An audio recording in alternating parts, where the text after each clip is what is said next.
Once a place of laughter and joy, the abandoned amusement park now stood as a haunting reminder of forgotten dreams. The rusty swings swayed eerily in the breeze, their chains creaking like a chorus of mournful cries. In the heart of the park, an old carousel spun silently, its faded horses frozen in perpetual motion. The cracked mirrors that adorned the ride reflected distorted images, revealing twisted faces and menacing figures lurking in the shadows. As I ventured deeper into the desolate park, the atmosphere grew heavy with a sense of foreboding.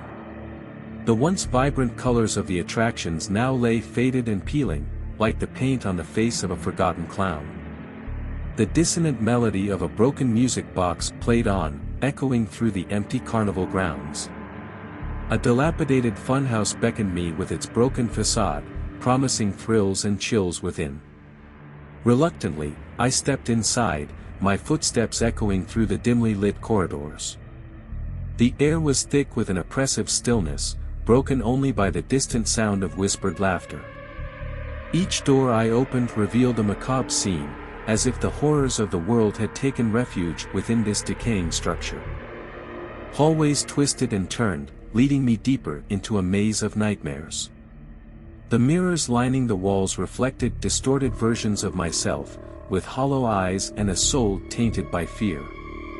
Suddenly, a blood-curdling scream tore through the silence, reverberating through the corridors. My heart raced, my every instinct urging me to flee, but morbid curiosity compelled me to continue. I followed the haunting cries, guided by an invisible force deeper into the belly of the funhouse. In a room devoid of light, I stumbled upon a hidden chamber. A flickering candle revealed a gruesome tableau, a twisted puppet show frozen in time. The marionettes danced with grotesque abandon, their lifeless eyes staring into the void. Strings dangled ominously from the ceiling, swaying in a phantom breeze. As I watched in horrified fascination, the puppets suddenly sprang to life, their movements jagged and unnatural. Their disjointed limbs moved in sync with the macabre tune that emanated from an unseen source. Their eyes, once empty, now glowed with an unholy light. One by one, the puppets turned their gaze upon me, their strings winding around my limbs, trapping me in their terrifying performance. I could feel the malevolence radiating from their painted faces, their malicious intent burning into my very soul. The puppet master emerged from the shadows, a figure cloaked in darkness. With a voice dripping with malice, he revealed the park's dreadful secret, a cursed ground that held the tormented souls of those who had perished here. Their spirits, trapped within the amusement park, sought eternal revenge on the living. With a flick of his wrist, the puppet master commanded his grotesque creations to tighten their grip, squeezing the life out of me. My breath grew shallow, my vision blurred, as the world around me faded into darkness.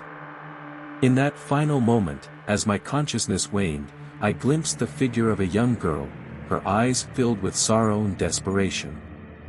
She reached out to me, her hand extended in a plea for salvation. And then, everything went black. I awoke in a cold sweat, my heart pounding in my chest. It took a moment to realize that it had all been a nightmare, a horrific journey through the abandoned amusement park of my mind. Yet, the memory lingered, the haunting presence of the cursed playground forever etched in my soul. The abandoned park stood as a testament to the horrors that lay hidden beneath the surface of innocence, a chilling reminder that some nightmares are all too real.